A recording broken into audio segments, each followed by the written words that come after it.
Fluid coupling एक hydrodynamic device है जो एक रोटेटिंग इनपुट शाफ्ट और एक रोटेटिंग आउटपुट शाफ्ट के बीच टॉर्क ट्रांसफर करता है, वो भी डायरेक्ट बिना किसी मैकेनिकल कनेक्शन के। फ्लूइड कपलिंग की एक खासियत है कि ये टॉर्क को स्मूथली ट्रांसफर करता है, जिससे कि इसमें वाइब्रेशन कम होता है। इससे फ़ायदा ये होता है कि इंजन या मोटर और ड्रिवेन मशीनरी के बीच जर्क और शॉक्स को एब्जॉर्ब करता है और साथ ही मशीनरी की लाइफ को एक्सटेंड करता है और मेंटेनेंस भी इसमें कम होता है क्योंकि इसमें कोई डायरेक्ट मैकेनिकल कॉन्टैक्ट नहीं होता है। तो कई सारे स्पेशलिटीज़ के साथ कपलिंग के कई टाइप्स में एक फ्लूइड कपलिंग है, जिसके बारे में हम लोग इस वीडियो में डिटेल्स में जानेंगे। तो इस पूरे वीडियो में फ्लूइड कपलिंग के बारे में जो टॉपिक्स है जिस पर हम डिस्कस करेंगे वो कुछ इस प्रकार है: fluid coupling definition and basic principle, fluid coupling working, components of fluid coupling, types of fluid coupling and last application of fluid coupling.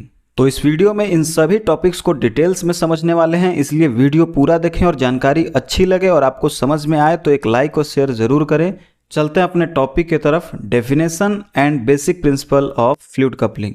तो डेफिनेशन तो हमने वीडियो के स्टार्टिंग में ही जाना, जो कि है फ्लूइड कपलिंग एक हाइड्रोडायनेमिक डिवाइस है जो एक रोटेटिंग इनपुट शाफ्ट और एक रोटेटिंग आउटपुट शाफ्ट के बीच टॉर्क ट्रांसफर करता है, वो भी डायरेक्ट बिना किसी मैकेनिकल कॉन्टैक्ट के। अब इसके बेसिक प्रिंसिपल की बात करें तो एक फ्लूइड कपलिंग या जिसे हाइड्रोलिक कपलिंग भी कहते हैं, वह एक हाइड्रोडायनेमिक या हाइड्रोकाइनेटिक इक्विपमेंट है जो लिक्विड के साथ पावर ट्रांसमिट करता है और ये लिक्विड ऑयल होता है। अब अगर कोई पूछ ले कि हमें फ्लूइड कपलिंग की आवश्यकता क्यों है, तो फॉर एग्जांपल मान लेते हैं कि एक मोटर है जो कन्वेयर बेल्ट को चला रहा है और उस बेल्ट से मटेरियल ट्रांसपोर्ट हो रहा है।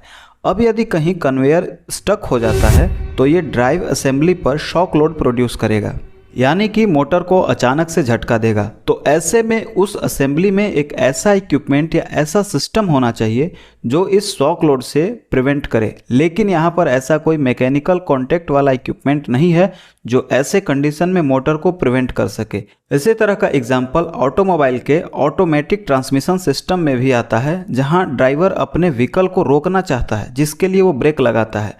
ब्रेक लगाने से ट्रांसमिशन सिस्टम रोटेशन को तो रोक देता है, लेकिन इंजन रोटेशन कॉन्टिन्यूअसली चलता रहता है। तो ऐसा फ्लूइड कपलिंग के द्वारा इसे आसान बना दिया जाता है, जहां पर कंट्रोल्ड अमाउंट में स्लिप को अलाउ करता है। अब चलिए समझते हैं कि ये वर्क कैसे करता है, यानी फ्लूइड कपलिंग कैसे काम करता है।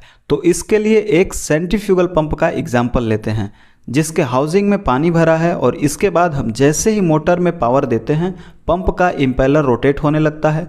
इम्पेलर के ब्लेड लिक्विड पार्टिकल्स पर एक्ट करते हैं। लिक्विड पार्टिकल सेंटर से होते हुए उसके सरकमफ्रेंस के चारों ओर घूमते हुए पहले वॉल्यूट और फिर डिस्चार्ज नोजल में एंटर करता है। अब मान लेते हैं कि ये डिस्चार्ज नोजल एक दूसरे हाइड्रोलिक इक्विपमेंट से जुड़ा है जो कि एक टरबाइन के रूप में है। टरबाइन का कंस्ट्रक्शन भी पंप के जैसा ही है, लेकिन टरबाइन यहाँ अपोजिट परफॉर्म करेगा, यानी कि पंप में रोटेटिंग इम्पेलर फ्लूइड को मूव करता है, जबकि इसके अपोजिट टरबाइन में मूविंग लिक्विड के द्वारा टरबाइन का इम्पेलर रोटेट करता है। टरबाइन हाउसिंग में इंटर करने वाले फ्लूइड पार्टिकल्स इम्पेलर के ब्लेड्स पर एक्ट करते हैं, जहां पार्टिकल की वेलोसिटी डिक्रीज हो जाती है, यानी कम हो जाती है। तो ये पार्टिकल्स पेरीमीटर से सेंटर की ओर बढ़ते हुए अपने आउटलेट तक पहुंचते हैं। अब अगर हम टरबाइन आउटलेट को पंप के इस इनलेट यानी कि सक्शन में जोड़ देंगे तो ये एक हाइड्रोडायनेमिक ट्रांसमिशन बन जाएगा, जो कि पंप के इनलेट से टरबाइन के आउटलेट शाफ्ट तक रोटेशन को ट्रांसमिट कर सकता है। अब इस पूरे सिस्टम को आप ध्यान से देखें तो पता चलेगा कि टरबाइन और पंप दोनों के शाफ्टों के बीच बिना किसी रिजिड मैकेनिकल कनेक्शन के एनर्जी ट्रांसमिट हो रहा है, केवल लिक्विड के द्वारा। बिल्कुल सेम टू सेम यही वर्क हो रहा है फ्लूइड कपलिंग में। इस एग्जाम्पल में हमने देखा कि हमें एक पाइपलाइन लगाना पड़ रहा है। इस एग्जाम्पल में हमें पाइपलाइन का रिक्वायरमेंट केवल फ्लूइड को एक इम्पेलर से दूसरे इम्पेलर तक ले जाने के लिए करना था, लेकिन अगर हमें कोई ऐसा अरेंजमेंट मिल जाए जिसमें हम इस पाइपलाइन को हटा दें तो हमारा फ्लूइड कपलिंग तैयार है। अगर हम टू व्हील, इम्पेलर और टरबाइन को एक स्टैंडर्ड केसिंग में माउंट करेंगे तो हमारा फ्लूइड कपलिंग डिज़ाइन लगभग तैयार हो जाता है। इसके बाद केसिंग में लिक्विड यानी कि ऑयल भरें और इनलेट शाफ्ट को मोटर द्वारा रोटेट करेंगे, जिस पर कि पंप इम्पेलर लगा हुआ है। लिक्विड इम्पेलर पर एक्ट करेंगे, ब्लेड के साथ मूव करते हुए सेंटर से पेरीमीटर की ओर आगे बढ़ेंगे। इसमें इम्पेलर को इसलिए लगाया गया है ताकि एक्सेलरेटेड पार्टिकल इससे बाहर निकल जाएं और ये पार्टिकल्स यहाँ से तेजी से बाहर निकलकर उस टरबाइन के ब्लेड को हिट करें। और जैसे ही ये टरबाइन ब्लेड्स को हिट करते हैं, टरबाइन तेजी से घूमने लगता है और ये टरबाइन आउटपुट शाफ्ट से जुड़ा रहता है, तो पूरा आउटपुट शाफ्ट भी साथ में रोटेट होता है। लिक्विड पार्टिकल्स टरबाइन ब्लेड को हिट करने के बाद स्लो डाउन होकर व्हील के सेंटर में आने लगते हैं, जहां से पंप दोबारा इस लिक्विड पार्टिकल्स को सक कर लेता है और इस तरह से ये सर्कुलेशन लगातार चलता रहता है और इनपुट शाफ्ट आउटपुट शाफ्ट को रोटेट करता रहता है बिना किसी मैकेनिकल कनेक्शन के। और इस तरह से इस प्रकार का transmission, slipping, infinitely variable rotation frequency, inlet shaft के घूमने पर आउटलेट शाफ्ट के रोकने की possibility, limitation of dynamic overloads और टॉर्क ट्रांसमिशन करते समय शॉक्स को स्मूथ करना, ये सभी क्वालिटीज प्रोवाइड करता है। अब तक तो आप फ्लूइड कपलिंग कैसे काम करता है ये अच्छे से समझ गए होंगे। अब हम अपने अगले टॉपिक की ओर बढ़ते हैं, जो कि है components of fluid coupling. Fluid coupling के मेन कंपोनेंट्स में पहला है इम्पेलर, जिसे कि पंप व्हील भी कहते हैं। ये इनपुट शाफ्ट से जुड़ा रहता है और फ्लूइड को रोटेट कराने का काम करता है। जब इनपुट शाफ्ट रोटेट होता है तो साथ में इम्पेलर भी रोटेट होता है, जिससे कि फ्लूइड को सक करके टरबाइन की तरफ मूव कराता है। दूसरा कंपोनेंट है टरबाइन, जिसे कि रनर व्हील भी कहते हैं। ये आउटपुट शाफ्ट से जुड़ा रहता है। जिस लिक्विड को इम्पेलर द्वारा मूव कराया गया था, वही लिक्विड इस टरबाइन के ब्लेड पर आकर हिट करता है और आउटपुट शाफ्ट को टॉर्क ट्रांसमिट करता है। नेक्स्ट कंपोनेंट है हाउसिंग। फ्लूइड कपलिंग में हाउसिंग का काम इम्पेलर और टरबाइन को सुरक्षित रखना है और इन दोनों के बीच में वर्किंग लिक्विड को कंटेन करना है। हाउसिंग लीकेज को रोकने और सिस्टम की इफिशियंसी को बढ़ाने में भी हेल्प करता है। ये एक सील्ड चैम्बर की तरह काम करता है, जिसमें लिक्विड सर्कुलेट होता रहता है और टॉर्क ट्रांसफर होता है। नेक्स्ट कंपोनेंट है वर्किंग लिक्विड। वर्किंग लिक्विड या फ्लूइड, जो जनरली हाइड्रोलिक ऑयल होता है, ऑयल की क्वालिटी और क्वांटिटी दोनों कपलिंग के परफॉर्मेंस पर इफेक्ट डालता है और यही ऑयल इम्पेलर का टॉर्क टरबाइन ब्लेड्स पर ट्रांसफर करता है।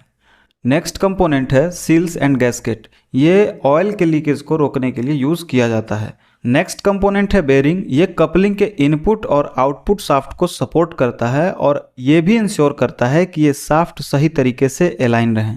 इस कंपोनेंट के लिस्ट में जो लास्ट है वो इनपुट एंड आउटपुट शाफ्ट। जो शाफ्ट मोटर से लेकर फ्लूइड कपलिंग के पंप वाले इम्पेलर तक रहता है वो इनपुट शाफ्ट है और टरबाइन जिस शाफ्ट पर होता है वो आउटपुट शाफ्ट होता है। इसी में कूलिंग सिस्टम भी है। कुछ फ्लूइड कपलिंग में एक्सटर्नल कूलिंग सिस्टम होता है, जो कपलिंग के रनिंग टाइम के दौरान उसका टेम्परेचर बढ़ने पर उसके टेम्परेचर को कंट्रोल करता है। हमारा नेक्स्ट टॉपिक है टाइप्स ऑफ फ्लूइड कपलिंग। तो फ्लूइड कपलिंग तो कई टाइप्स के होते हैं, जो कि उसके डिज़ाइन, ऑपरेशन और यूज़ के बेस्ड पर क्लासिफाइड किए जाते हैं। कुछ मोस्टली यूज होने वाले फ्लूइड कपलिंग के टाइप्स हैं, जैसे फिक्स्ड फिल फ्लूइड। यह फ्लूइड कपलिंग का सबसे जनरल टाइप है। इसमें इम्पेलर और टरबाइन दोनों फिक्स्ड रहते हैं। इसका उपयोग कन्वेयर बेल्ट, क्रशर और फीडर में किया जाता है। उसके बाद अगला टाइप है वेरिएबल फिल फ्लूइड कपलिंग। इसमें फ्लूइड के क्वांटिटी को चेंज करने का ऑप्शन रहता है, जिससे कि टॉर्क और मोशन को कंट्रोल किया जा सके। इसमें इनबिल्ट कंट्रोल सिस्टम होता है जो फ्लूइड की क्वांटिटी को एडजस्ट करता है। इसमें ड्यूरिंग ऑपरेशन भी एडजस्टमेंट हो जाता है, यानी कि ऑपरेशन के दौरान भी इसमें एडजस्टमेंट हो जाता है। इसका उपयोग हाई परफॉर्मेंस जैसे हाइड्रोलिक ड्राइव सिस्टम और हैवी मशीनरी में किया जाता है। उसके बाद अगला टाइप है कांस्टेंट स्पीड फ्लूइड कपलिंग। ये कपलिंग एक निश्चित गति पर टॉर्क ट्रांसफर करता है और इसका उपयोग स्थिर गति वाले इक्विपमेंट जैसे छोटे पंप और फैंस में किया जाता है। फ्लूइड कपलिंग के टाइप में अगला टाइप है टॉर्क कन्वर्टर। ये एक स्पेशल टाइप का फ्लूइड कपलिंग होता है जो कि टॉर्क को बढ़ाने के लिए उपयोग किया जाता है। जनरली इसमें 3 मेन कंपोनेंट होते हैं, पंप, टरबाइन और स्टेटर। इसका mainly use automotive transmission system में किया जाता है। हमारा नेक्स्ट और लास्ट टॉपिक है एप्लीकेशन ऑफ फ्लूइड कपलिंग। वैसे तो फ्लूइड कपलिंग कई सारे इंडस्ट्रीज और प्लांट्स में उपयोग किए जाते हैं, जिसमें पहला है ऑटोमोटिव इंडस्ट्रीज। इसमें ऑटोमोटिव ट्रांसमिशन के लिए फ्लूइड कपलिंग इंजन के पावर को स्मूथली और सही गियर में ट्रांसफर करने में मदद करता है। नेक्स्ट है इंडस्ट्रियल मशीन। फ्लूइड कपलिंग भारी मशीनरी जैसे क्रशर, मिक्सर और श्रेडर में उपयोग किया जाता है। इसके अलावा और भी इंडस्ट्रीज है जैसे माइनिंग, मरीन प्रपल्सन और कंप्रेसर में भी इसका उपयोग किया जाता है। जहां पर अचानक ओवरलोड का प्रॉब्लम होता है, वैसे जगह फ्लूइड कपलिंग उपयोग करते हैं। तो आई होप फ्रेंड्स आपको फ्लूइड कपलिंग का ये कंप्लीट एनालिसिस वीडियो आपको यूजफुल लगा होगा और फ्लूइड कपलिंग से रिलेटेड सारे कॉन्सेप्ट क्लियर हुए होंगे। फिर भी अगर कोई डाउट्स है तो आप कमेंट करके पूछ सकते हैं। ऐसे ही और वीडियोस के लिए चैनल सब्सक्राइब करना ना भूलें। तो मिलते हैं ऐसे यूजफुल इन्फॉर्मेटिव वीडियो के साथ नेक्स्ट वीडियो में। Thank you.